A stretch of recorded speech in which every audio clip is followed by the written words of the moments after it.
찬송가 342장 부르십니다. 찬송가 342장입니다.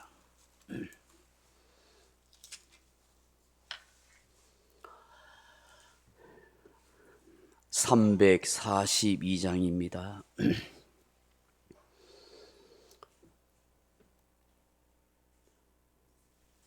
342장입니다. 너 시험을 당해 죄 짓지 말고 너 용기를 다해 곧 물리치라. 너 시험을 이겨 새 힘을 얻고 주 예수를 믿어 늘 승리하라.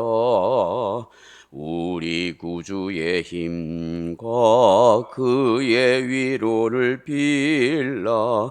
주님 내 편에 서서 항상 도우시리. 내 친구를 삼가 잘 선택하고 너 언행을 삼가 늘 조심하라. 너 열심을 다해 늘 충성하고 온 정성을 다해 주 봉사하라. 우리 구주의 힘과 그의 위로를 빌라. 주님 내 편에 서서 항상 도우시리.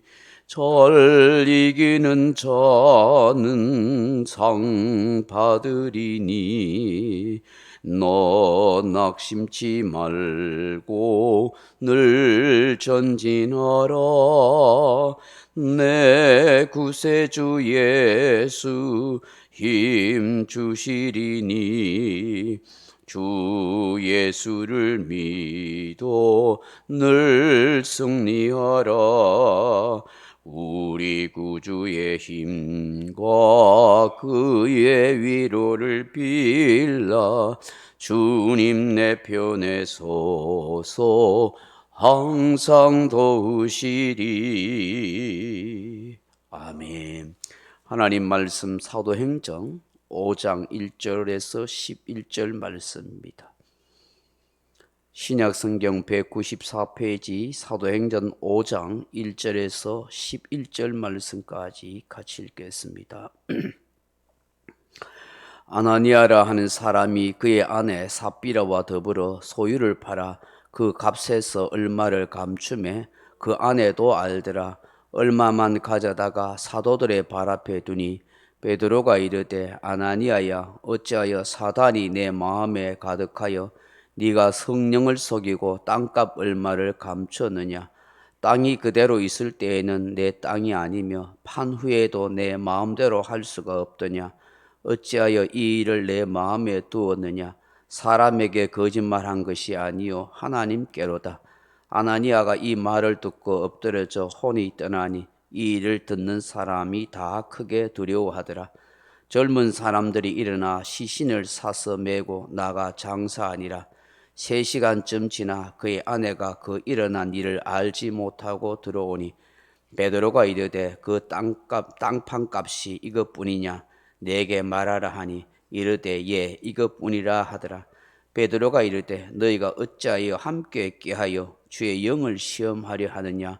보라 내 남편을 장사하고 오는 사람들의 발이 문 앞에 이르렀으니 또 너를 메어 내 가리라 하니 곧 그가 베드로의 발 앞에 엎드려져 혼이 떠나는지라. 젊은 사람들이 들어와 죽은 것을 보고 메어다가 그의 남편 곁에 장사하니 온 교회와 이 일을 듣는 사람들이 다 크게 두려워하니라. 아멘. 사랑하는 성도 여러분, 오늘 본문을 보면 초대교회에 충격적인 사건이 일어난 것을 기록하고 있습니다. 정말 성령 충만을 받고 은혜 가운데 온 교회가 서로 섬기며 사랑하고 내 것 네 것 없이 서로 물건을 통용하고 또 자기 집과 밭을 팔아서 사도들 앞에 두면서 가난한 자들을 돕고, 그래서 정말 아름다운 그런 평등의 세상을 만들어가는 그런 좋은, 정말 아름답고 순수한 신앙 공동체, 교회의 모습이 되어가고 있었습니다. 이런 성령 충만한 교회에 찬물을 끼얹는 것 같은 사건인 것입니다. 한마디로 교회에 흠이 되고 부끄러움이 되는 한 부부가 한 날 같이 죽임을 당하는 이런 참 고통스럽고 슬픈 사건이 아닐 수가 없습니다.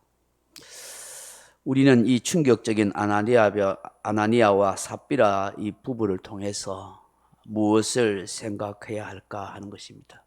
분명히 성경이 이 사건을 기록한 목적이 있지 않겠습니까? 하나님이 뭔가 우리에게 깨달음을 주시려는 것이 분명히 있다고 봅니다. 하나님이 이렇게 끔찍하신가, 잔인하신가, 좀 봐주시지, 이런 생각도 할 수 있겠지만, 교회의 순수함과 아름다움과 참된 신앙이 무엇인가를 우리에게 깨우쳐주기 위함이 아닌가 하는 것을 생각하게 됩니다.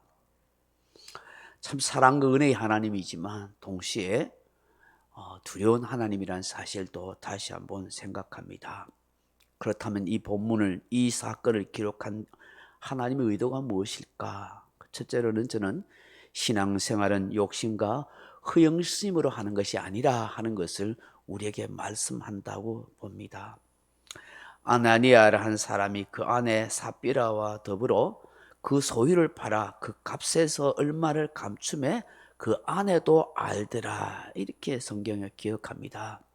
부부가 좋은 의도로 시작했다가 나중에 욕심이 생겨서 부부가 나쁜 행동을 하게 된 거예요. 한 사람이라도 참 신앙을 바르게 가지고 정신을 차려서, 여보, 우리가 그렇게 하면 되나? 사람들 앞에서, 교회 앞에서, 하나님 앞에 이렇게 이 땅을 팔아서 하나님 앞에 우리가 드리도록 하고, 가난한 사람 돕도록 하겠다고 공언해놓고는 막상 땅을 파니까 손에 현찰이 주어지니까 돈이 많으니까 욕심이 생겨서 다 드린다 해놓고는 반을 감추고는 이게 전부 다라고, 이렇게 거짓말하면 되나? 좀 이렇게 한 사람에도 마음을 돌이켜서, 그죠? 정신을 차렸다면 한 부부가 동시에 이렇게 죽는 이런 슬픈 일은 없었을 거예요. 아마 이 부부 밑에서 그 자녀들도 있지 않았겠어요? 얼마나 참 충격과 슬픔이 되는 그 가정이 되겠어요. 그런데 참 나쁜 일에, 좋지 못한 일에 부부가 한 마음을 먹었던 것 같아요. 여러분 알다시피 앞서서 우리가 살펴보았듯이 참 무명의 사람들, 또 믿음의 사람들이 참으로 하나님의 나라와 교회를 해서 가난한 성도를 위해서 자기 집을 팔고 땅을 팔아서 다 이렇게 헌금했잖아요. 또 바나바도 자기 밭을 팔아서 정말 말없이 하나님 앞에 내어놓았던 그 아름다운 은혜의 순간들이 있잖아요. 그것을 보고 아마 이 부부도 땅을 바치고 집을 팔아서 그렇게 참 하자, 그런 생각을 했던 것 같아요. 그 사람들에게 인정받고 칭찬받는 그 모습이 많이 부러웠던 것 같아요. 근데 막상 땅을 팔아보니까 그런 욕심이 들었다는 거예요. 결국 그 욕심이 작동해서 이렇게 거짓말하고 실수를 하지 않았나 싶어요. 야고보서 1장 14절 이하에 보시면, 오직 사람이 시험을 받는 것은 자기 욕심에 끌려 미혹됨이니 욕심이 잉태한 적 죄를 낳고 죄가 장성한 적 사망을 낳느니라, 그렇게 말씀합니다. 이 사람이 시험 주는 게 다 자기 욕심 때문에 한 거예요. 가만히 보면 여러분 누구 때문에 상처받았다, 뭐 때문에 다 그렇다 하시지만 다 인간은 자기애가 강하고 자기 욕심 때문에 다 그런 거예요. 내가 이만큼 인정받고 싶고 이만큼 칭찬받고 싶은데 그렇게 되지 못하니까 자존심에 스크래치가 난 거예요. 상한 거예요. 내가 이만큼 잘하는데 알아주지 못한다 싶어서 그거에 대한 그런 섭섭함이 작동해서 그래서 시험 들고, 하여튼 이런저런 욕심들이 있는 것이죠. 사실은 가만히 보면 남들에게 보이고 싶은 그런 허영심이 우리 인간의 본능 속에 있기 때문에 그게 채워지지 않으면 시험이 들고 상처를 받았니 이런저런 그런 섭섭함이 들고 그런 문제가 작동하는 거예요. 시편 3절에 보면 악인은 그의 마음의 욕심을 자랑하며 탐욕을 부린 자는 여호와를 배반하며 멸시하나니라고 말씀합니다. 빌립보서 2장 3절에 보면 아무 일에든지 다툼이나 허영으로 하지 말고라고 말씀합니다. 욕심과 부부가 이 부부를 죽음으로 몰고 가더라 하는 것이죠. 두 번째 본문에서 깨닫게 되는 게 뭘까? 신앙생활은 위선과 거짓이 아닌 진실과 순수함으로 하십시오라고 우리에게 말씀하는 거예요. 신앙생활요, 남들에게 잘 보이게 하는 것 아닙니다. 남에게 인정받고 칭찬받기 위함도 아닙니다. 그건 참 사람이 속을 때가 많아요. 칭찬과 인정을 사람에게 받으려고 하면은 하나님 앞에 인정 못 받을 수가 있는 거예요. 오른손이 하는 거 왼손이 모르게 하라고 주님이 말씀한 것처럼 사람에게 칭찬받으려는 그 인간의 본능을 따르다 보면 자기가 주인이 되는 거예요. 하나님 앞에서 인정받는 그런 신실한 삶을 살아야 되는 거예요. 사람 앞에 인정과 칭찬받고 명예심을 가지기 위해서는 잘못하면 양심을 속이고 위선적인 말과 행동을 하게 되는 거예요. 성경은 언제나 우리에게 진실함을 요구하고 있습니다. 잠언 12장 19절에 보면 진실한 입술은 영원히 보존되거니와 거짓 혀는 잠시 동안뿐이니라. 잠언 12장 22절에 보면 거짓 입술은 여호와께 미움을 받아도 진실하게 행하는 자는 그의 기뻐하심을 받느니라 하셨습니다. 사도행전 2장 46절에 보면 날마다 마음을 같이하여 성전에 모이기를 힘쓰고 집에서 떡을 떼며 기쁨과 순전한 마음으로 음식을 먹고 했습니다. 그 초대교회 성도들은 교회 모이는 걸 좋아했어요. 그래서 서로 음식을 나눠 먹는데 그 마음이 어떻게 해요? 순전하더라는 거예요. 순수하더라는 거예요. 거기에는 욕심이 없어요. 거기에는 남에게 인정받고 칭찬받고 싶은 그런 마음이 없어요. 정말 순수한 마음으로 서로를 아끼고 위하는 형제가 넘치는 그런 모습이더라는 거예요. 사도 바울은 빌립보서 2장 15절에 이는 너희가 흠이 없고 순전하여 어그러지고 거스리는 세대 가운데 하나님의 흠없는 자녀로 세상에서 그들 가운데 빛들로 나타나며 하셨습니다. 우리가 신앙생활 하면서 무엇보다도 중요하게 생각해야 할 것 진실함과 순전함입니다. 이 영적인 생명이에요. 이 부부에게는 이걸 잃어버린 거예요. 진실이 없잖아요. 거짓으로 위장하고 왜곡하고 거짓말하고 처음엔 순수했지만 나중에 그게 변질되어 버린 거예요. 세 번째 깨닫게 되는 건 몰라요? 무엇입니까? 사람은 속일 줄 몰라도 하나님은 성령은 속일 수 없다 하는 것을 그거 우리에게 말씀하는 거예요. 3, 4절 보십시오. 베드로가 이르되 아나니아여 어찌하여 사단이 내 마음에 가득하여 내가 성령을 속이고 땅값 얼마를 감추느냐. 땅이 그대로 있을 때는 내 땅이 아니며 판 후에도 내 마음대로 할 수가 없더냐. 어찌하여 이 일을 내 마음에 두었느냐. 사람에게 거짓말한 것이 아니요 하나님께로다. 아멘. 아나니아와 삽비라는 사람들은 사도들은 속일 수 있지만 성령과 하나님을 속일 수 없다는 걸 깨닫지 못하는 거예요. 사도들과 사람들에게 거짓말하는 게 아니라 하나님께 거짓말한 거라고 말씀하네요. 우리는 모든 것을 보고 듣고 알고 계시는 하나님 앞에서 살아가는 거예요. 불꽃 같은 눈으로 우리를 살펴보시는 하나님이신 줄로 믿습니다. 마지막으로 이 사건을 통해서 깨닫게 하는 것이 뭐예요? 회개할 기회를 놓치지 말라는 거예요. 회개할 기회를 놓치지. 베드로가 아나니아 삽비라 부부를 따로 불러서 해플이 같이 있었으면 좋은데 아내가 잠시 출타했는 것 같아요. 그래서 먼저 남편 아나니아에 불러서 네 땅값 한 거 이것밖에 없느냐 물은 거예요. 회개할 기회를 준 거예요.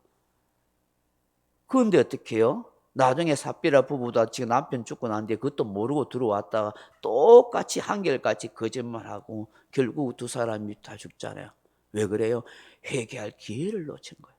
물은 거잖아요.